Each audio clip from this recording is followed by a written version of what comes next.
Yeah.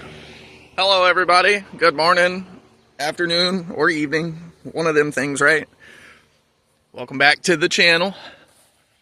I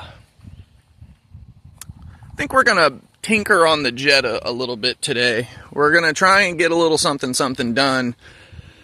It's gonna rain somewhere around noontime. It's a little after 8 now, so we got 3-ish hours, give or take, to try and get something done. And I kind of have in mind what I already want to do.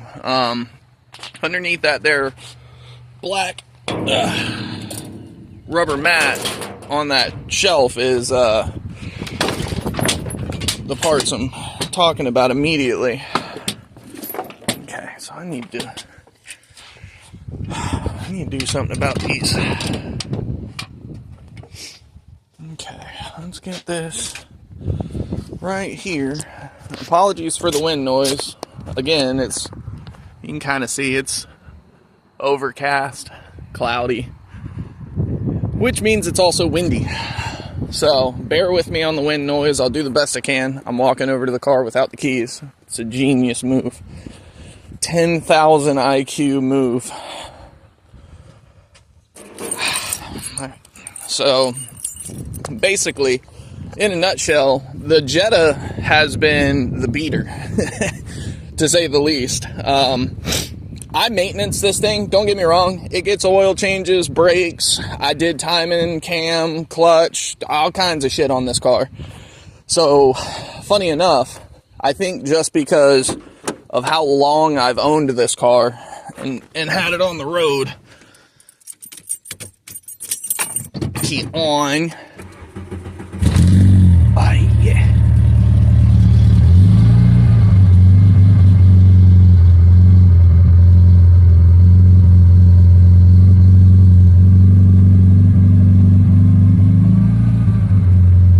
Alright. Anyway. I know you cannot connect this because I've not plugged you in. Go ahead and pop that now while I'm thinking about it.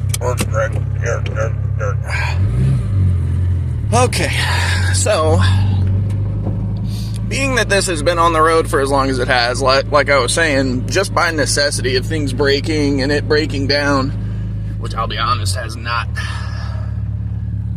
been a real common thing with this car, thankfully. But yep, because we already popped it. Because I'm ADD, can't remember what I did 30 seconds ago. Basically, you know what? I'm going to sit you right here.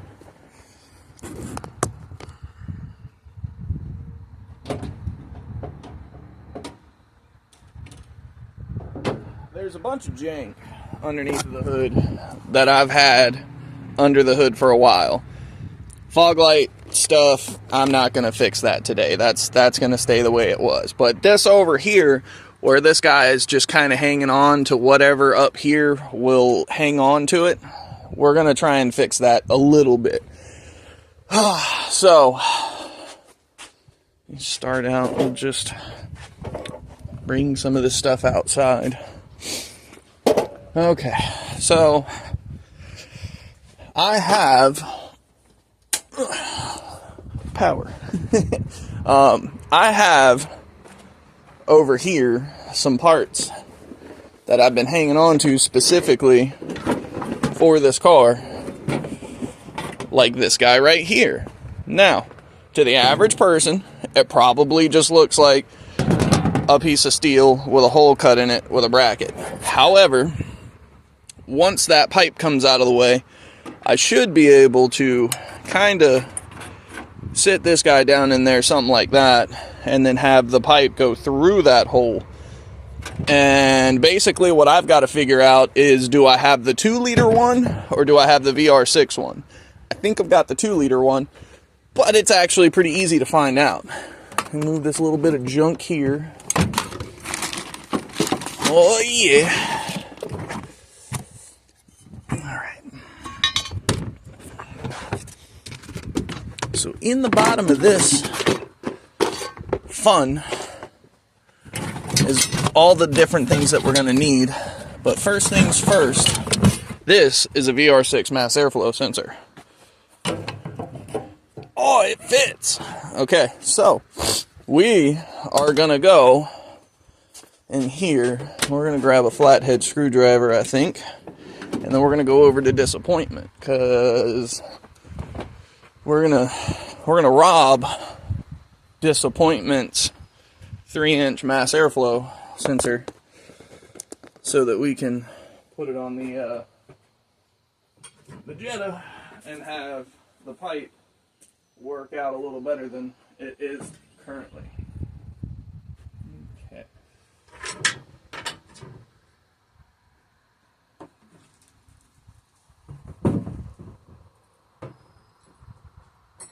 I know it's so good looking him bend over, right? Oh yeah. Well, it's not gonna work. The ground it is. It's such a shame that those hood prop strut things don't work. Okay. So the 3-inch mass airflow sensor housing is not here.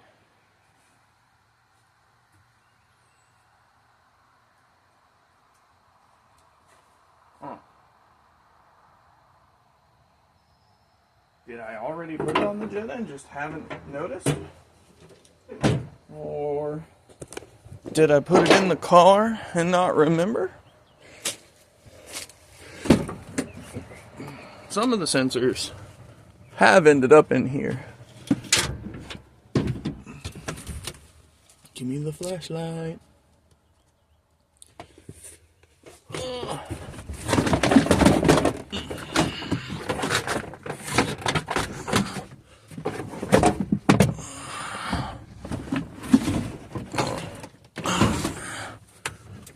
That is something that I would have left out in the open.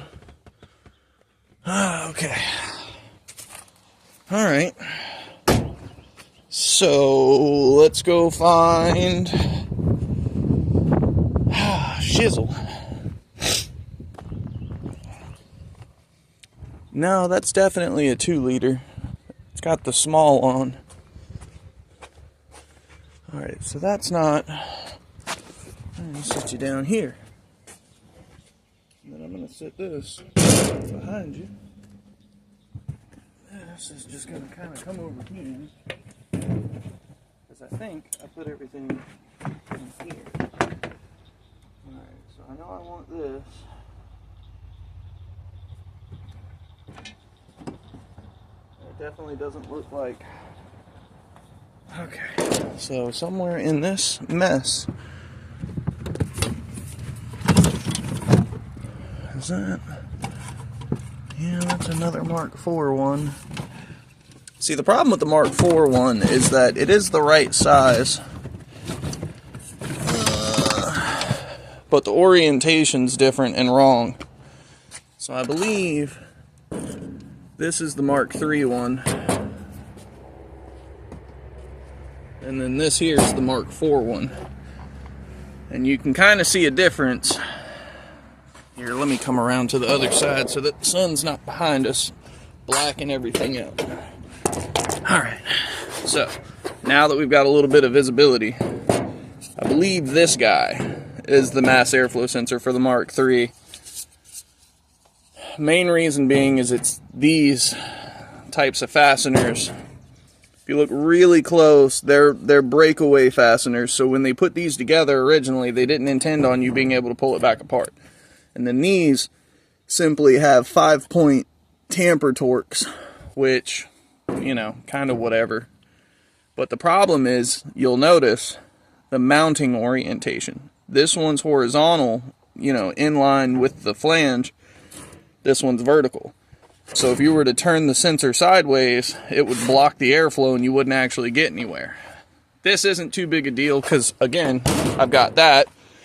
And then I got a VR6 there, off right there, that black car. And then I've got a white one on the other side of this wall. So, no big deal. What I'm going to do is I'm going to take this loose here, take that loose there, and then I'm going to pull this good OBD1 mass airflow core out of here, and then I'm going to put it in the other one. And then I've got to figure out what I'm going to do for the filter, because I think that's a 2.5-inch filter.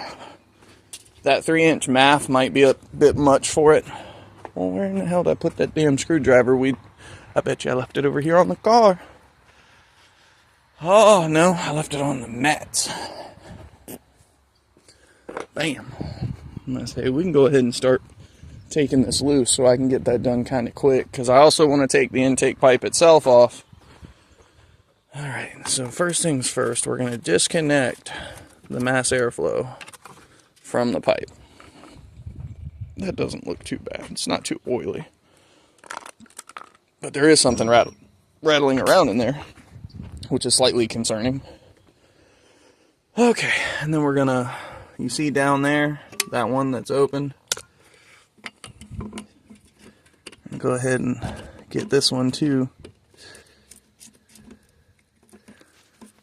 I think I'm going to clean this pipe up and we're going to try and paint it today, but the humidity is pretty damn high, so I don't really know how much luck we're going to have. All I know is I got some gloss black. Alright, we're also going to go ahead and just take this one off at the throttle body, because as you'll see in just a minute, this bit of bullshit.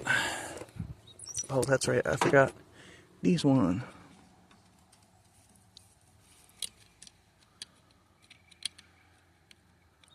Okay.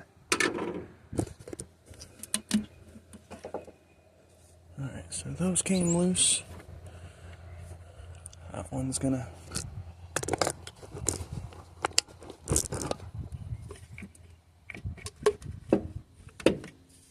Alright. Now, this guy is called an ABD big bore intake. Originally developed for the 2-liter. It is not meant to work with the Eurosport thing, but this is still factory length, as I believe it was meant to be used with the factory airbox. So, I am going to try and do this stuff in front of you guys so it's a bit more interactive and you actually get to see what I'm doing with my hands. Now, if you haven't already noticed it, the first thing is that the couplers I'm using are 3-inch.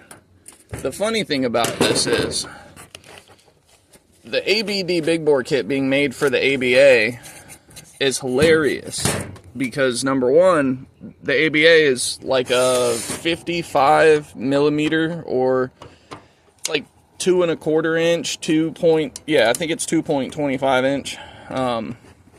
The hilarity behind that is that the ABD big bore doesn't, like, it's really loose, and I had to do some forcing to just make the hose clamps bite in and do stuff. You see how far in this thing's been. I have some other stuff that we're gonna do.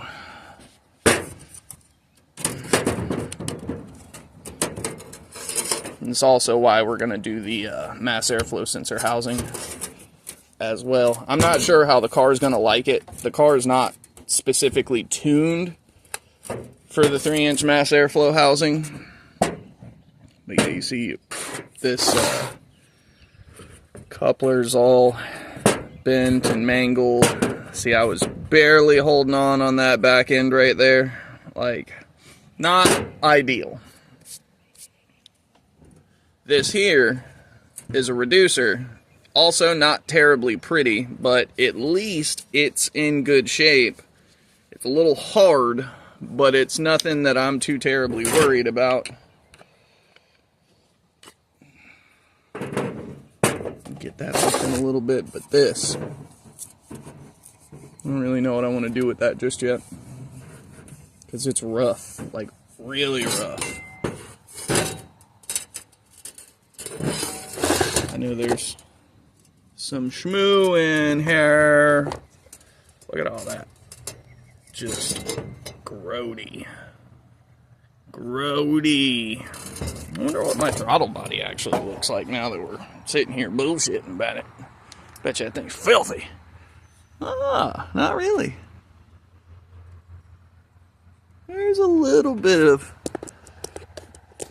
It's hard to get you guys in here on the phone stand. You see, there's a little bit of carbon right there in that lip. I'll wipe that up. That ain't gonna be no big deal.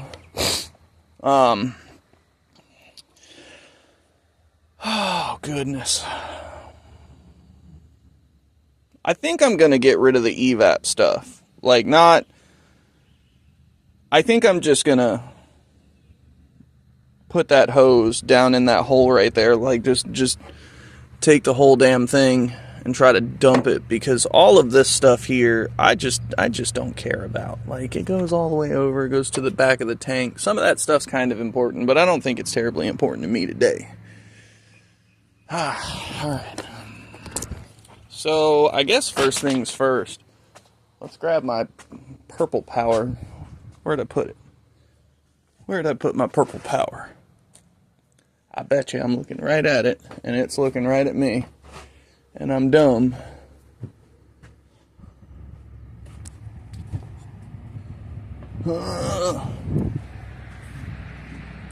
I bet you I'm dumb. Maybe not.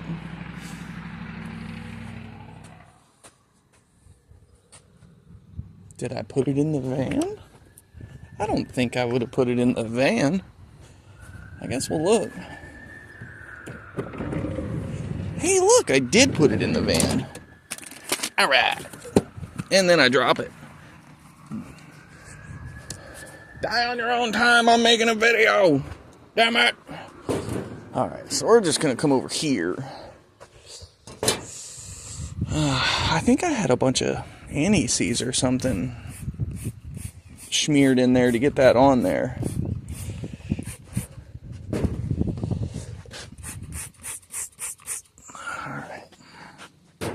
Go grab a couple of rags. That way we can wipe this bad boy down. Yeah. Yeah. Wow. Alright.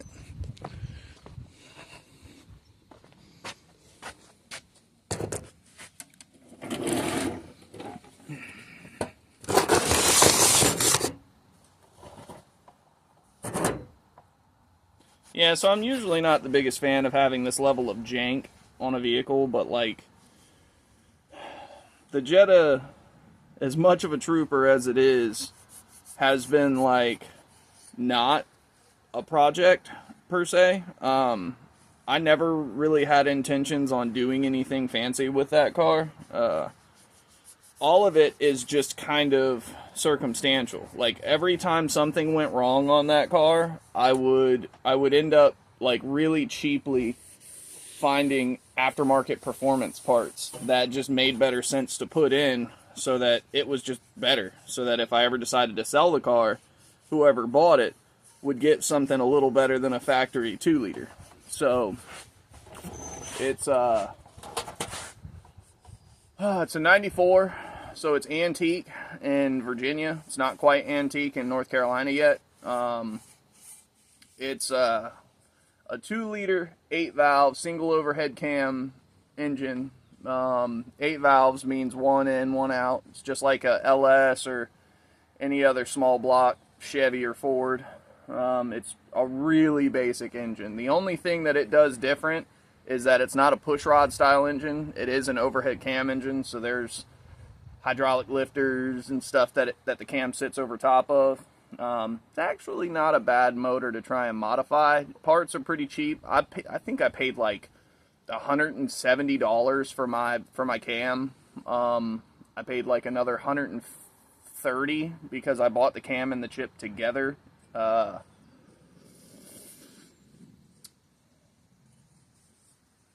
to think of all the different stuff I've had to buy for it. I did the timing on it. The power steering is currently bypassed, but it's not for a performance purpose. It's because I was trying to diagnose something, and I thought the pump was going bad and having like sporadic pressure surges because the car was like really darty to the left and right, and I didn't immediately know why, especially since I took the car for an alignment and it like did good and lined up.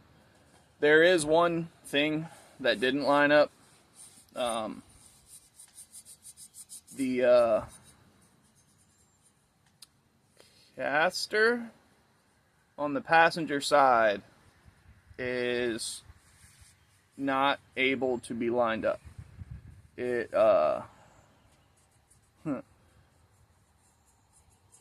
I guess the car got hit at some point in the front. They might have slid into a curve, or maybe somebody hit it while it was parked. I knew it was wrecked when I bought the car, or rather traded my truck for it. It wasn't really a big deal to me because I was able, as you've seen, you know, the bumper's on. It's not like super secured or anything, but the bumper's on. It has the metal bumper behind it. The frame rails themselves aren't hurt. It's all of the structure that goes from the upper fender mount body work down to the frame rail. All that got pushed in pretty good. So at some point or another, part of the cradle that holds something, whether it's the forward half of the rear subframe or it's the front half of the rear subframe, or the rear half of the rear subframe, somewhere, some way, somehow, something is off, and it doesn't let the car line up perfectly. So there's like some zip ties and stuff. So like I said, the car is never intended to be any more than a daily, like just flat out. It was one of those things where I did a quick trade to get out of a truck that was costing me more money than I could afford, and the kid that had this couldn't get it running, and I immediately like just knew what was wrong with it. I think it needed an ignition switch. So it wasn't even anything too serious while you're bullshitting. It was just something that happens on the Mark IIIs. They're not terribly well known for good ignition switches, which I guess is kind of whatever. It ain't no big deal. But for me, to go from a truck that basically needed a motor to go into a car that only needed an ignition switch, at the time, AutoZone sold that ignition switch for $12. I couldn't get a truck motor for my Ranger, and it was a 3-liter for the Mazda. Loved that truck. It was my granddaddy's truck, and now that I'm older, I'm really sad that I got rid of it, because I would have loved to have kept that truck and kept it going. But anyway, long story short, I traded the truck off and got the car, and it took me 2 hours to put an ignition switch in it, and then before you knew it, I was driving and rocking around the neighborhood trying to figure out what the car had, what it needed. Turns out it didn't need too much as far as a mechanical thing. I think we put probably 60,000 miles on it when we first got it, and I didn't do anything to it hardly. I think I put an oil change. No, I mean, I put oil changes in it and stuff, but when we bought it, it had the original cluster in it, and it was at like 170,000. The original cluster died at like 190, I think. Speedo still worked, but it stopped counting mileage for some reason, and then slowly over the course of the following year, once it stopped clicking mileage, the Speedo died one day and never came back, and then the RPM tach died one day and never came back, and then the fuel gauge stopped working. There's not a lot for me to need to drive a car. I don't care about speedometer, I don't care about the tachometer, because you figure, if you're on the older side, you remember back in the day, most vehicles, they didn't come with tachs. You didn't get a rev counter, and if you did, it's because you asked for it. It's because you paid extra money for it. You ordered it that way. So I can live without knowing how fast I'm going, and I can live without knowing how many RPMs the motor's turning. What I cannot live with is not knowing how much fuel I have. That's like my minimum. If I don't know how much gas is in the damn thing, I'm not trying to deal with it, right? I'm just not. I've been stranded. I remember I got this stupid story from one of my ex-girlfriend's dads, like one of these moments where he was trying to, like, I don't know, teach me something. Long story short, me and the girl I was dating were riding around. I was driving this old beat-up piece of shit Ford F-150 from the 80s, and I ended up running out of gas like 25 miles away from my hometown, a couple cities over. Wasn't no big deal to me.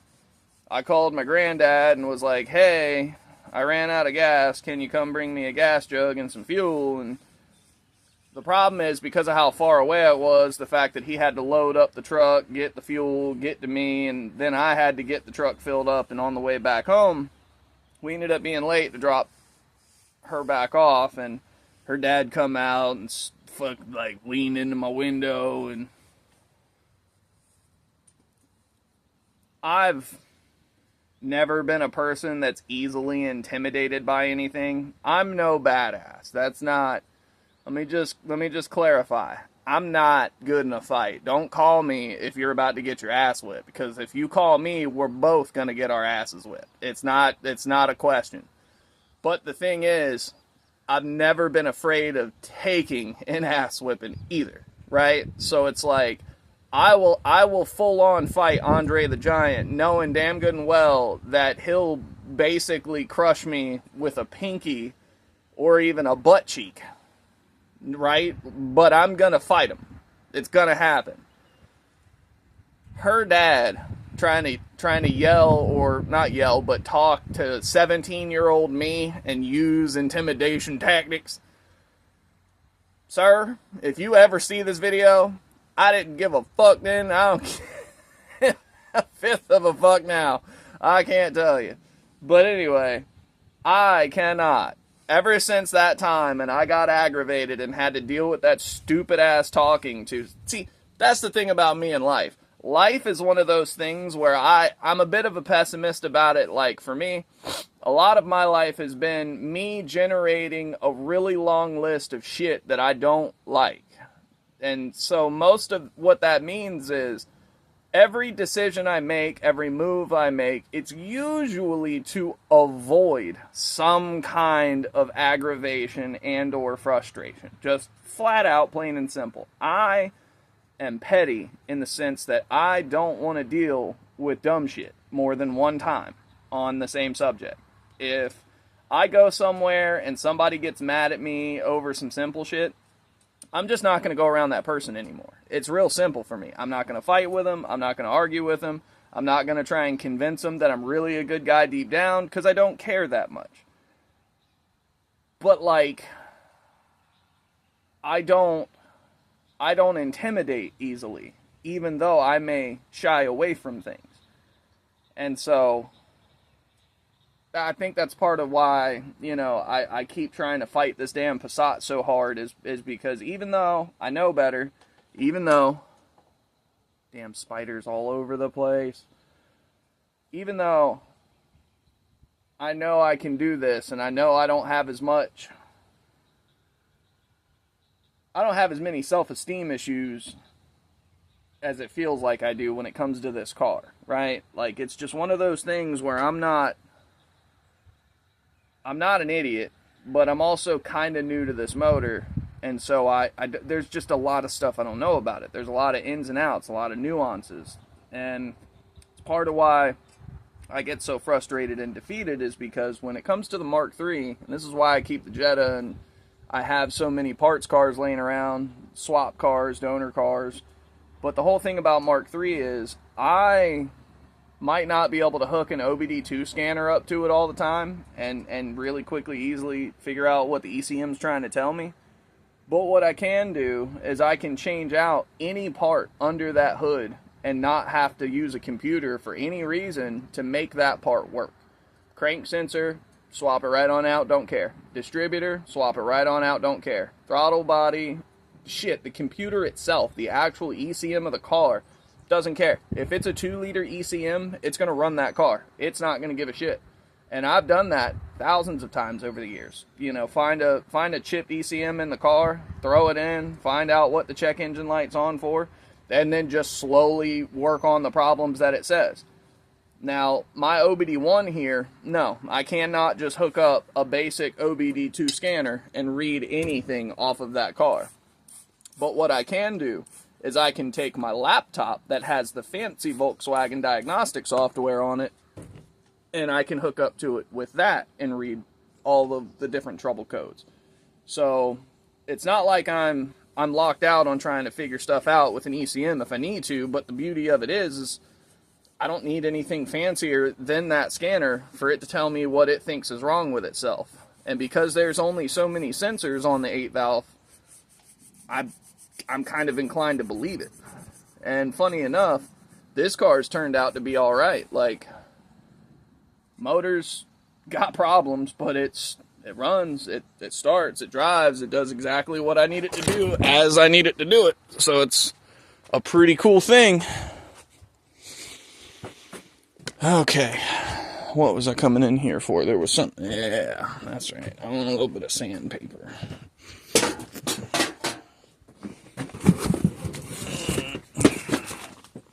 there a mouse in there yet? No, good. Nope. Yeah. Alright.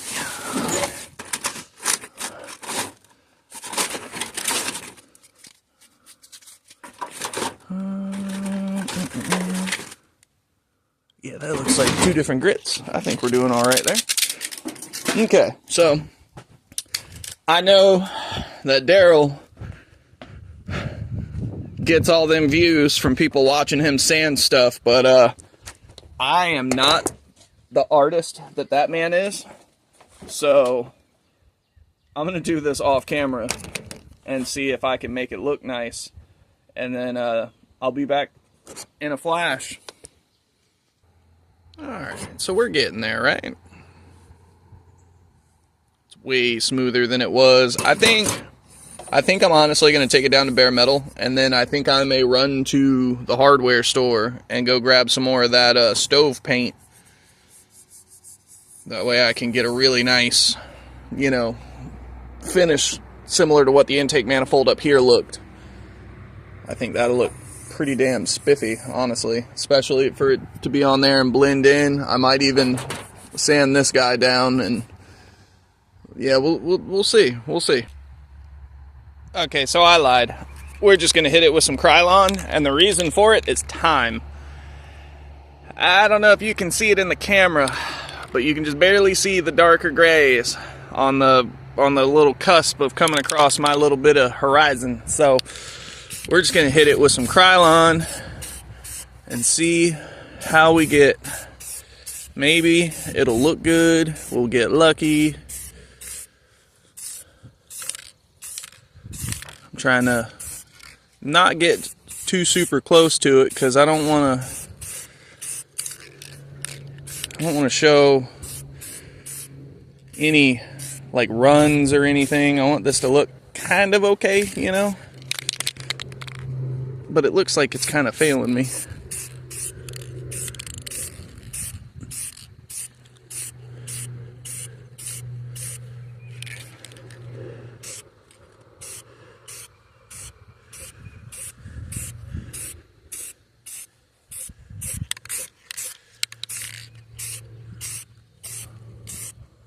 Yeah, see, I didn't sand it smooth enough. You can kind of see some of the sanding lines, which I guess is whatever. It wasn't going to be perfect. I didn't spend enough time on it because I don't have a lot of time, so this is what we get. I think this is just going to have to do. I think it looks pretty good, though, all things considered. Like I said, I didn't sand it very smooth, so the texture's not great, but Krylon for the win, right? Now, I'm going to let that dry while it does what it wants to do with the weather, and I'm going to come over here to the car. We're going to keep trying to finagle away and see what we can make happen. Okay, and in classic Ryan fashion, I'm actually going to skip putting the paint on this one. I just kind of want to see what our lineup is looking like. It's supposed to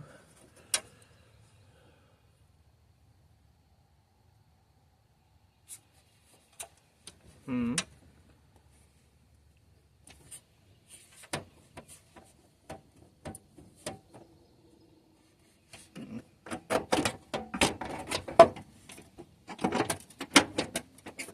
Well, that went way better.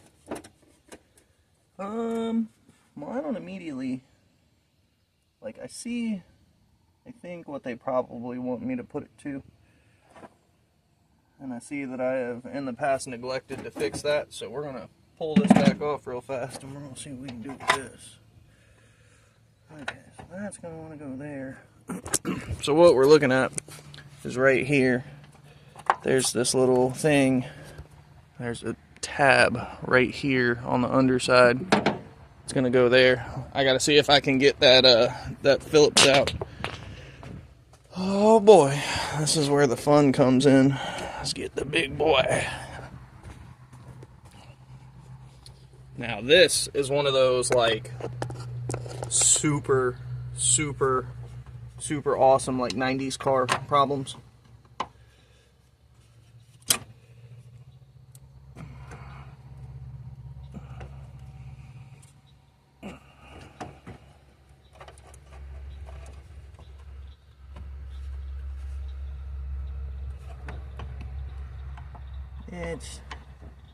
That's just awesome. Well, I wonder, hang on.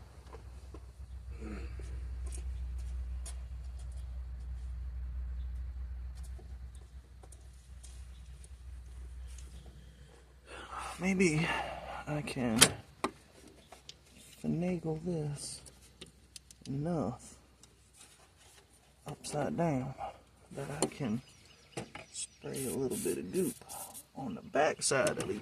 Yeah, kind of like that. I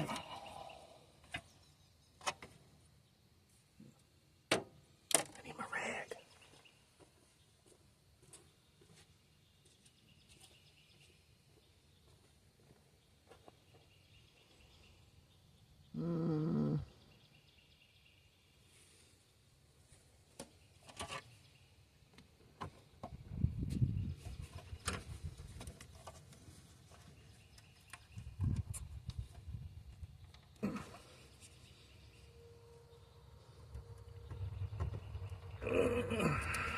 Damn.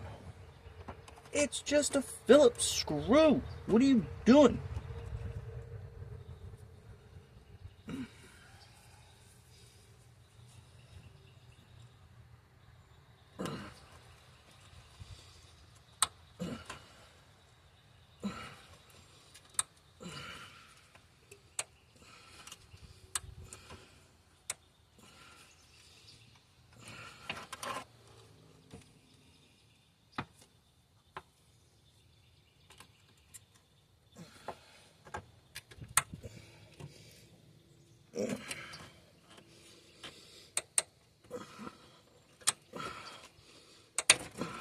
Oh, there it went.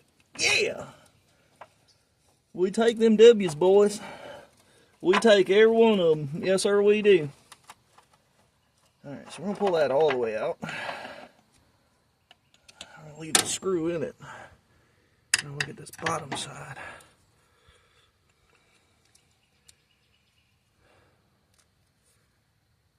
I can't hold that.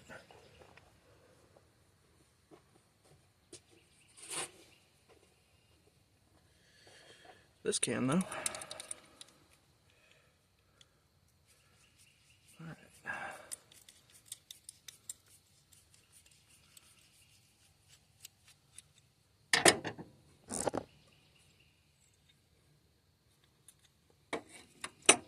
Now this should just snap back down into that there body hole, like so. Right, and then we've got, what do we have? That's a machine screw. So I gotta go find one of these guys. So I got me some stainless hardware now.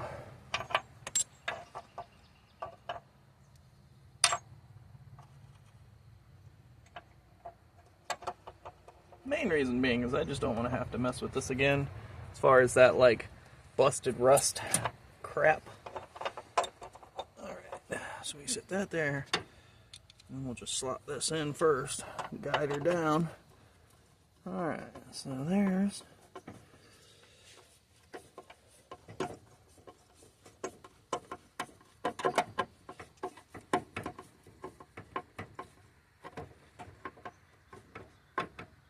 okay. Now we get the other one, which was missing, by the way.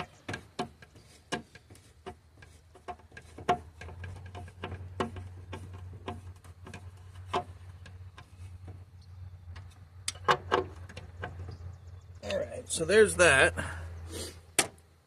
And then this guy is just going to come around and drop down in there.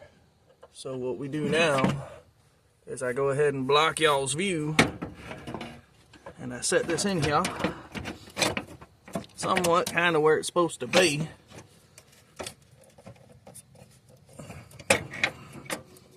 Okay. All right.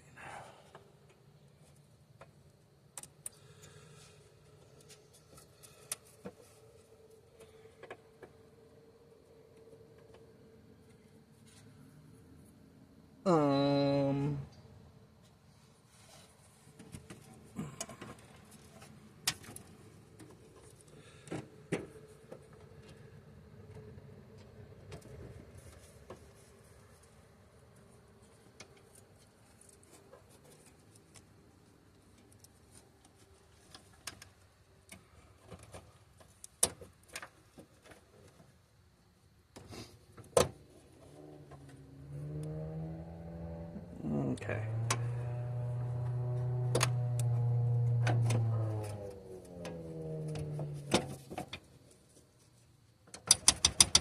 Give me my screwdriver back. I ain't never had a Phillips get stuck like that before. Golly.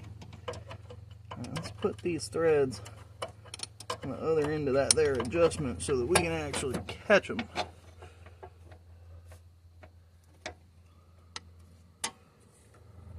Alrighty.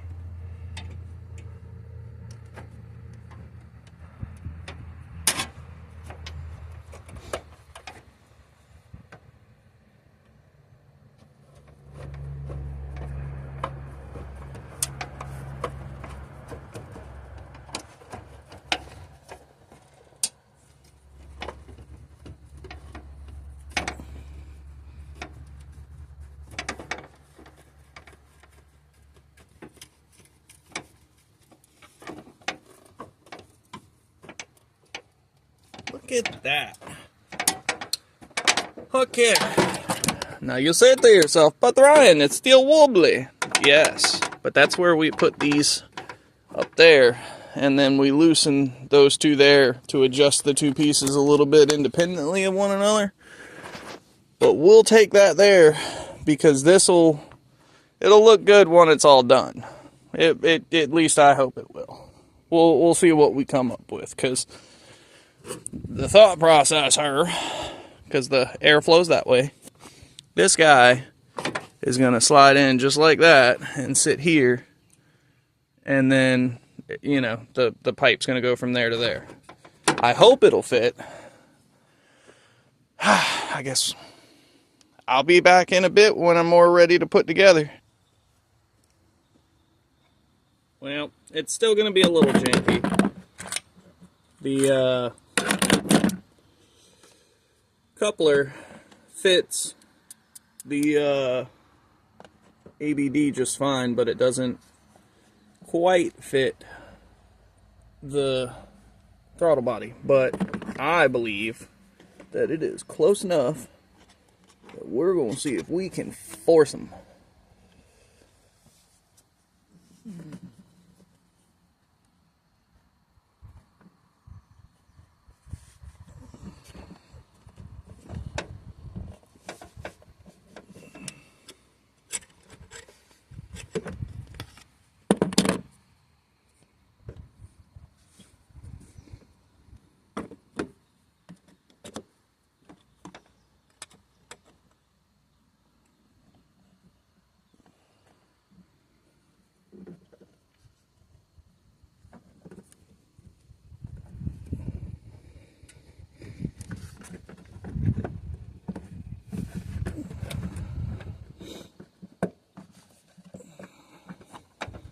Now, I do believe that I had this guy on here before.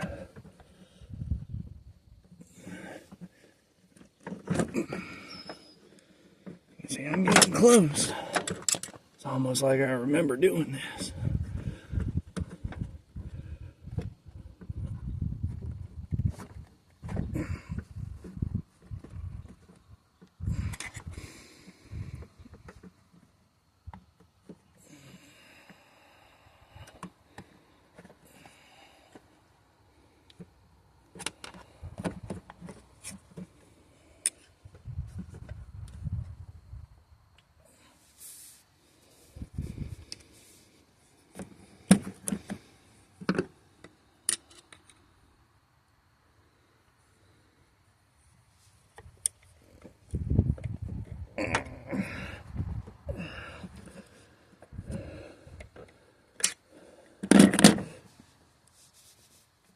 Come on, guy.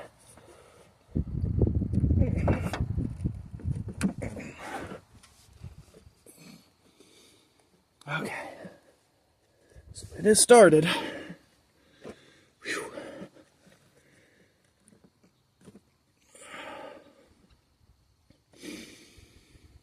Golly dig, that was a fight.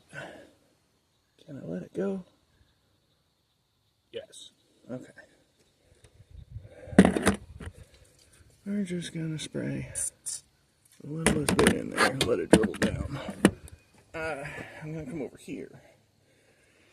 See if I can lay across this thing.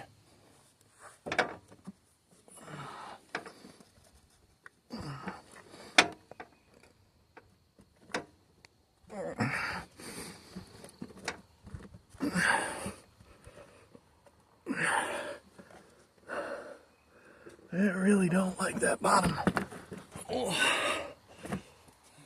So I'm able to get it up over the top a little bit more, but it really doesn't seem to want to go.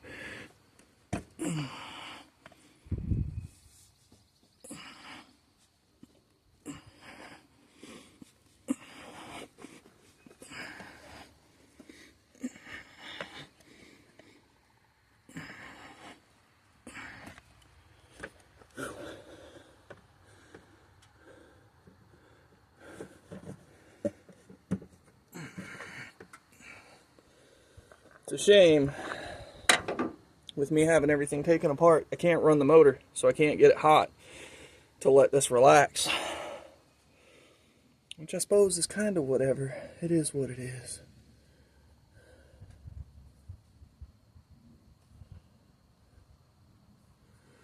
Okay, let's keep trying, see if we can...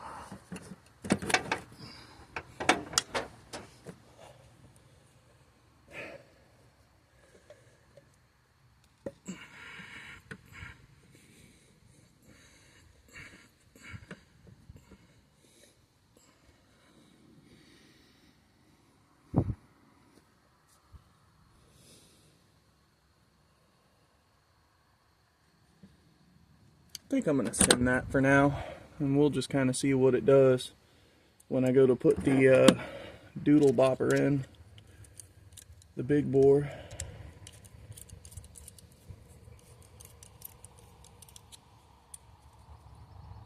Because it's on there, and it's past the lip, so I'm not real sure I'm gonna get much further, just because this thing's hard plastic versus silicone. It's not really that good. Once the motor can run and heat cycle, get real good and hot, I'm sure this thing will relax and I'll be able to come out here and loosen it back up, push it on a little further, but steps are steps.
Now that's all mounted up, you see we're a little more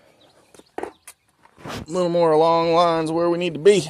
Now, I did leave this loose just because I may do some stuff with it to try and take the bow out of this thing. I'm not real sure just yet, but point is, we are a little closer to being done. And the hope here is that I can basically cut out some of the engine heat. This car runs remarkably well, even though it burns a little bit of oil, even though I think it has a thrust bearing that's gone bad. Well, has been bad. Even though it leaks a bunch of oil everywhere. And it's really not that bad. Like when I'm sitting parked somewhere, I don't even necessarily leave a whole drop. I think I burn more oil than I leak. But then I say that, and then I look down here, and like, look at all the grease all over the motor mount bracket. Like, golly dag, I don't think you can see it. You see how it shined when I turned the light on? Yeah, look at how juicy it is. So, it's leaking somewhere, but I don't know where from, and the timing belt looks pretty dry, so could just be all this shit here dropping straight back. I don't know. The hope is that when we redo all of this nonsense, I actually have another one of these. I'm trying to like do this in a way where it like pushes that mushroom back up and down, and then I think I'm gonna put a little hose clamp around that guy to try and clamp down to that mushroom a little better, see if it helps seal off some of that oil, because I got oil all the way down here, and the only thing I can think is that it's all up that high. You see, it's not leaking from the cap, it's not coming from the secondary air, like, it's got to be from that mushroom.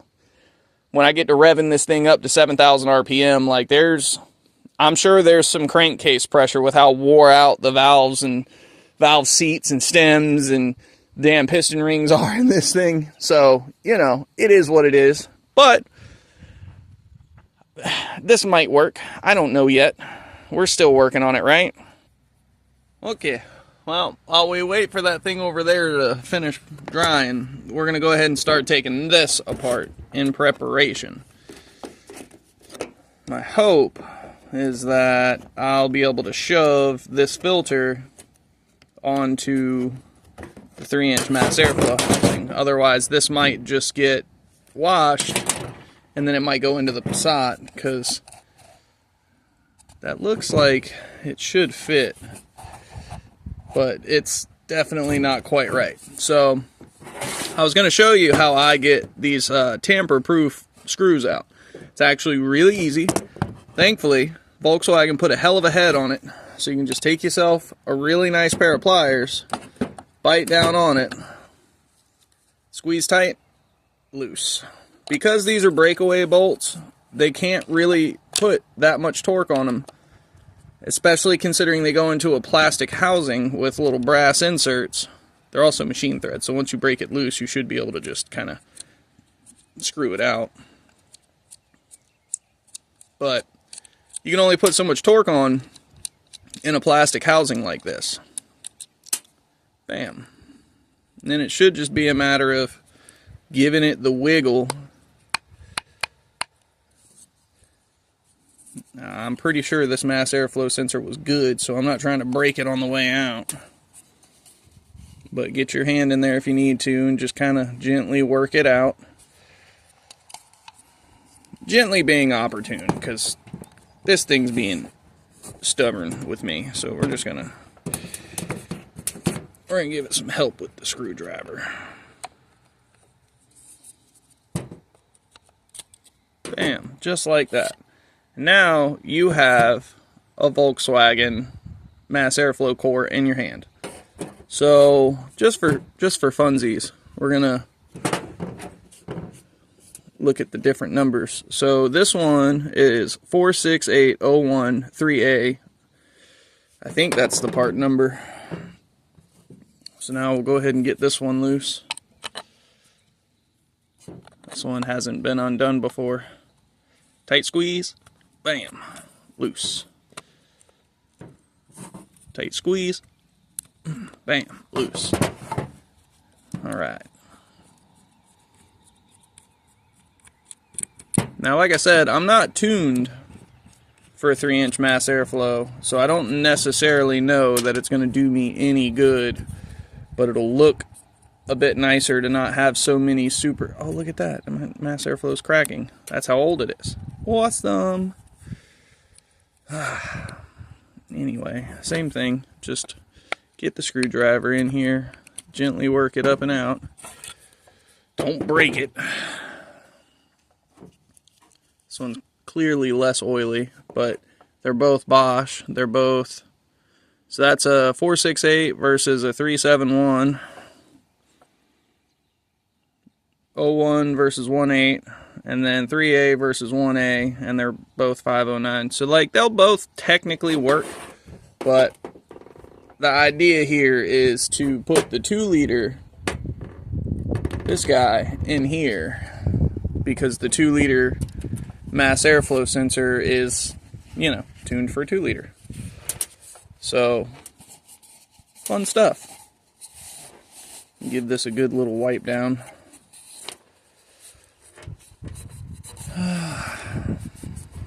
The joys of Volkswagens, right?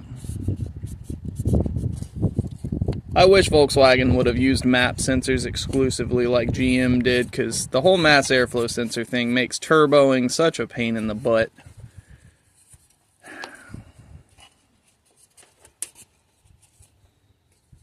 Looks like somebody cut the grid out of this one, which is a bonehead move.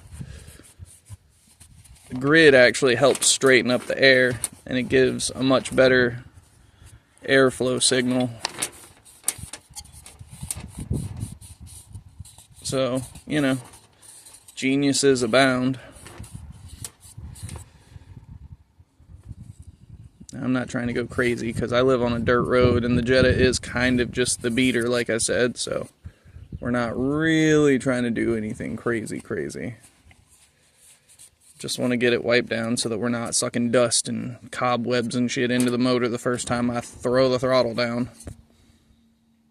Alright, so thankfully it's pretty easy to not screw this up. If you look real close, the bolt holes aren't centered. And so there's also a flat spot in there that correlates with the flat spot here so that it can't be put in incorrectly. But then you just pop it in like that. And I reuse the same tamper bolts. I ain't worried about it.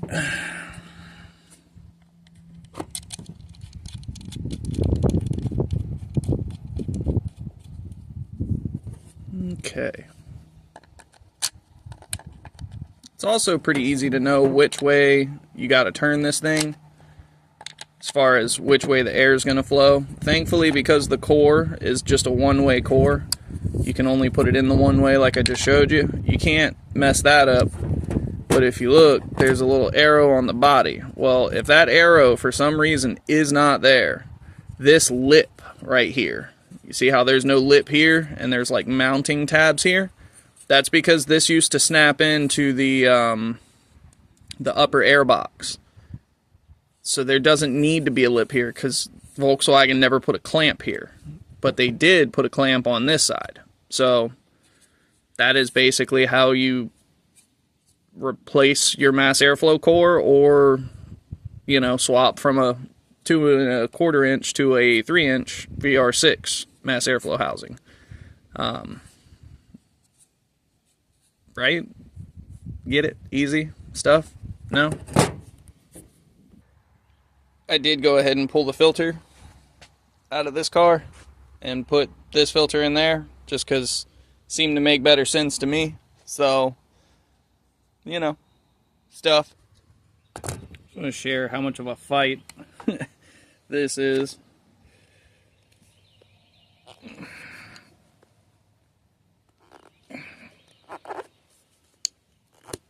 Which I guess is kind of what you want, right? You want it to be a super snug fit, but God, that was ridiculous. Ta-da! That bad boy on there. So,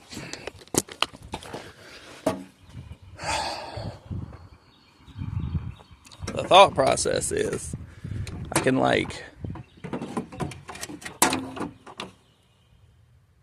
kind of do this in a way to get it down there, but it's going to be a little off, so I'm just going to lay that in there for now. I'm still waiting for that to dry. I want it to actually kind of halfway look okay.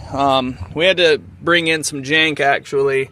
That red coupler, the reducer coupler, didn't work, wouldn't go on far enough, so I actually had to lip this coupler on and kind of start it at like a cocked angle so that it'll fit, because now you see this is a bit more lined up, and then the hope is I can use this. I've taken this loose so that I can figure this out, and then I'll just drill some new holes, or maybe even just use some bullshit zip ties or something. I'm not real sure what I want to do for it yet, but I mean, zip ties will work fine. This is the beater. I just wanted a little heat cut off the intake just to help a little bit, because this car runs really good when it's on a really nice cool day. So if I can start funneling cooler than engine temp air in here, then you can't really get mad at it. Reducing temperatures is one of the fastest ways to build a couple more horsepower and to like increase the longevity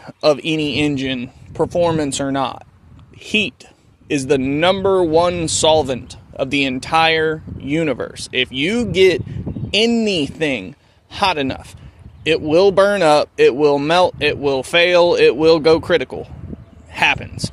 But heat and mitigation of heat is like where you need to be with this stuff. So we'll be back when I've got the pipe ready, I think.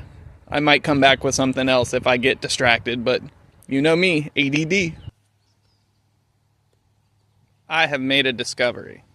And that discovery is that I cannot mount the mass airflow sensor where it's at and use the big bore.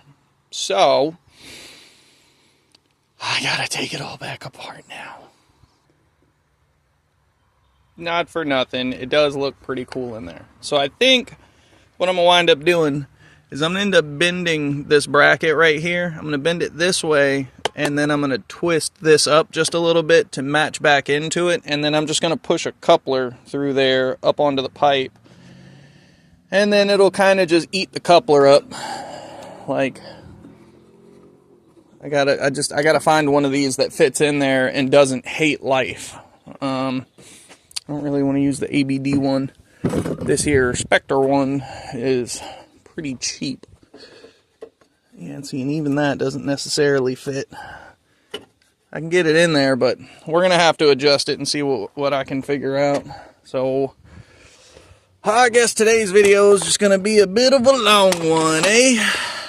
So let me get y'all... I think that might do.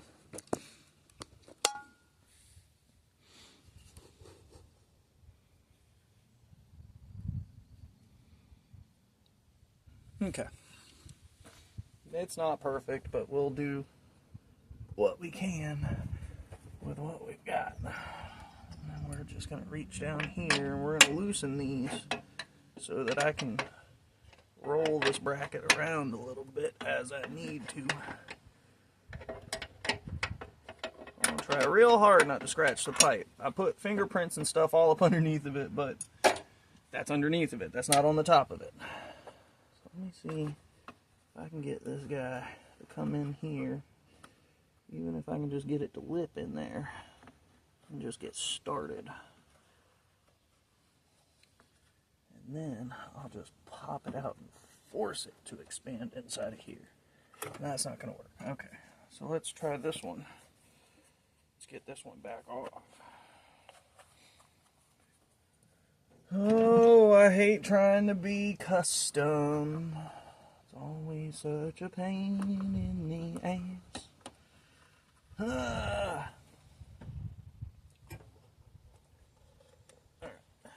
so that actually looks like it might be alright.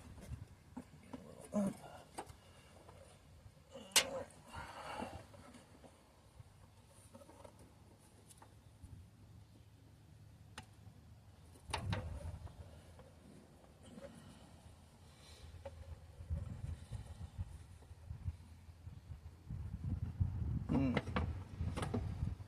wonder.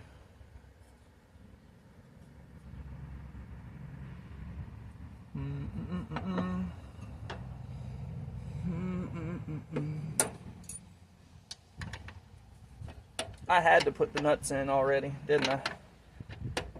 Had to take all my working room away.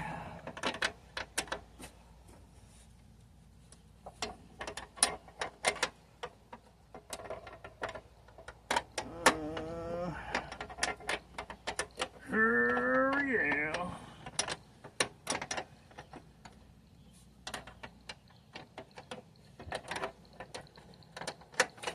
Alright, so what I'm wondering now is, can I get this back in there? And then what I'm going to do, let's see. Alright, so that wasn't quite reaching. I don't want to force it much more than that, right? So,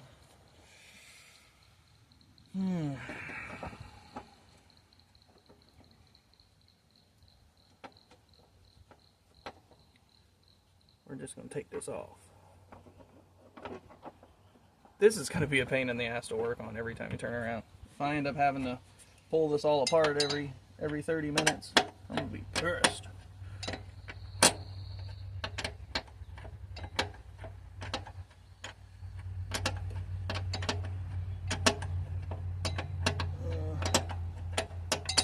I'm going to spray some Croil on this when I put it back together. Maybe I'll get lucky and it'll thread a little easier.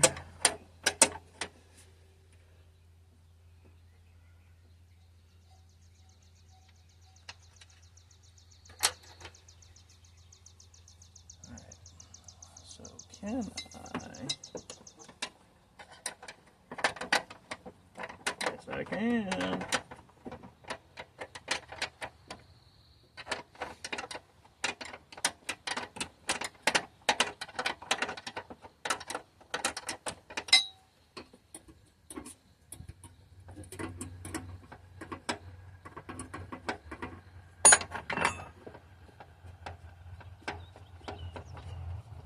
Sorry to have my hand all up in the way. Arms, body, everything.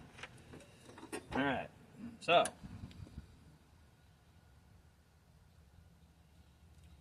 Thought process here is, maybe I can put it through this way. Go ahead and get it in there.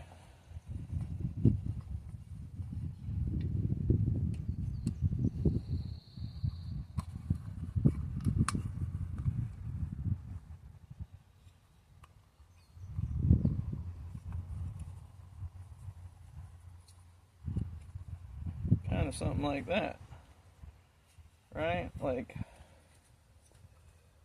you're never gonna see that it says ECS tuning on it, but no, whatever. Alright, so let's see if we can massage this.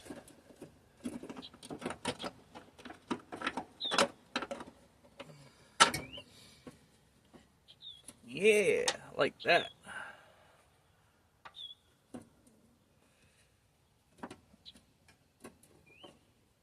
Okay. So, this is what we're looking like now. Coupler goes through. Obviously, this isn't going to work like I was hoping before, so I'm going to have to take that back out of there.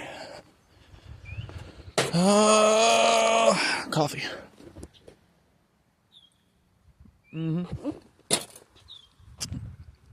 Can you see the enthusiasm on my face yet? Alright. So then, can we... Yes, we can. Alright. So, hose clamp, hose clamp, hose clamp, math, and I gotta figure this out. I hate that they didn't do this a little better, but this was like the only company that was making an intake for the Mark III back then, especially for the 2 liter, so I guess I can only bitch but so much. Anybody who's watching this video, if you guys think you can design something better, let me know, because I will gladly take this thing off and send it to you, and we can work something out. That looks okay. It's not perfect because I couldn't get the adapter to fit over top of the mast with the thing in the thing. So this is where we're at now. We are, unfortunately, not as much straight line as I want to be before the math, but it's going to have to be what it's going to be just because it is what it is, right? Right. Oh, yeah. Look at all that. Oh, yeah. So now it's in there, all cemented. I got some zip ties holding this together. Like I said, these are bolted back down and tight. All the hose clamps are installed. The only thing I've got left is I've got to hook up the secondary air pipe again. And then I got to hook up that evap breather pipe right there. Yay. And just like that, we're cleaned up. Well, as you can kind of tell, the rain is finally starting to try to do something. So I guess it's a good thing we're done, right? Look at all that. Look at all of this nonsense. So we got down in there to this one here with a little piece of silicone. Got some zip ties working. Man, let's start it. Yeah, buddy. Oh, yeah.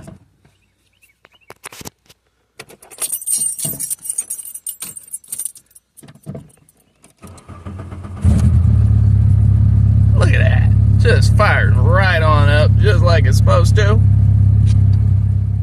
Love it. So, sounds to me like we've still got some decent throttle response. Oh, listen to the cam.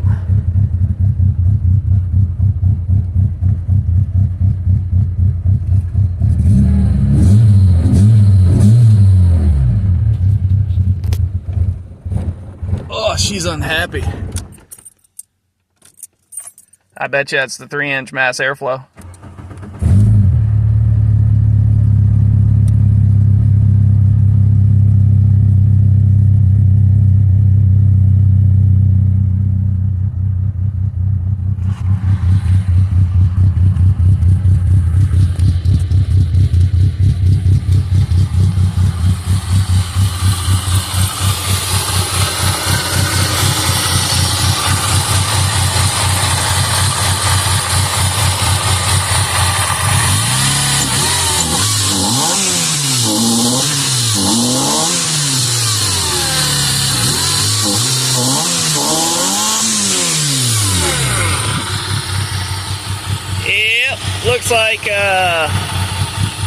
Looks like I'll be swapping back out to the other mass airflow sensor, but whatever.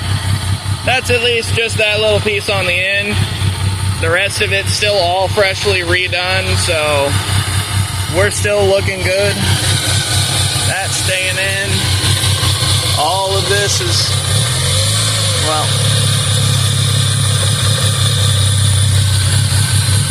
none of this seems to affect how it runs.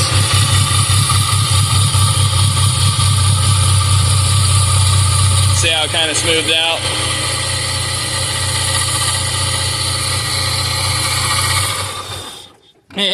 Yeah. So, anyway, I'm going to call that, and I'm going to swap the sensor back apart real quick and just kind of undo all my dumb stuff that I just did on this short end, but the heat bracket's still in there. Everything's still looking pretty good. So for the most part, we're where I want to be on it. And all I can say is, man, it looks way better to have that fresh black pipe over there than it did to have that ratty ass blue shit. So whatever, I'll take it. Anyway, on that bombshell, don't forget to like, comment, subscribe. Everybody, thank you so much for watching my stuff. I know that this is a really, really, really long video. I do not expect anybody to work for it. Watch all the way through this one. It's an hour and change just for me to fiddle around with some dumb shit and then start to get rained on. But Lone Wrench Garage, I appreciate all your interactions. Thank you kindly for all the stuff. I know that I don't always comment on all your stuff, but I promise you one of them views that you have, they're from me. Never Done Project, same thing. Oh, Big Randy. I was just kidding the other day when I was making the comment about us being friends or not. I know that we're friends. I know that we're good stuff. There's no real concern there. My whole thing is when it comes to like comments and text messages and stuff like that, it's actually really hard to put my type of sarcasm in the comment section because it's a text and I'm not there to like make a funny voice or, you know, like squint my eyes or make a face or anything. So there's nothing I can really do in the comment section. But don't worry, I wasn't worried. I know we're buddies. We're good. Just to clarify, because I watched the video this morning and how you mentioned me and we were talking about it and how I'd made the comment, and I just want to point out that was all a joke. I was just kidding. It's not a big deal, I promise. But on that bombshell, guys, thank you again for watching. I will see you guys later. Oh, and Grand Pito Vic, thank you as well for coming and saying good morning to me every morning. I know that we meet up on Never Done Project videos, but like you still come over to mine, and when yours pop, weirdly your stuff doesn't pop up that much. I actually have to go looking for your content, so I'm not really sure about that. I've got the notification lit for everybody, so I'm not real, I don't know, YouTube hates me. I hate YouTube. It is what it is, but we're all here together dealing with the same dumb shit, so I will see you guys on the next one, and I'll see every one of you later on your stuff. Bye. Just one last little thing at the end. I want to let everybody know that I fixed it. Oh. I tell you what I did. I forgot to plug my mass airflow sensor back in. That would help. Look at me. Hey. Ah, god dang.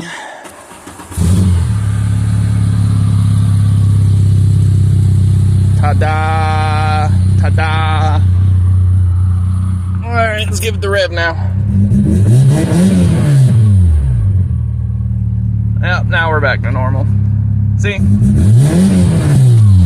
So what it is, the mass airflow sensor housing size changes the speed at which the air goes past the sensor, and so it starts running lean or rich and all kinds of other stupid crazy shit. Anyway, that's it. Later.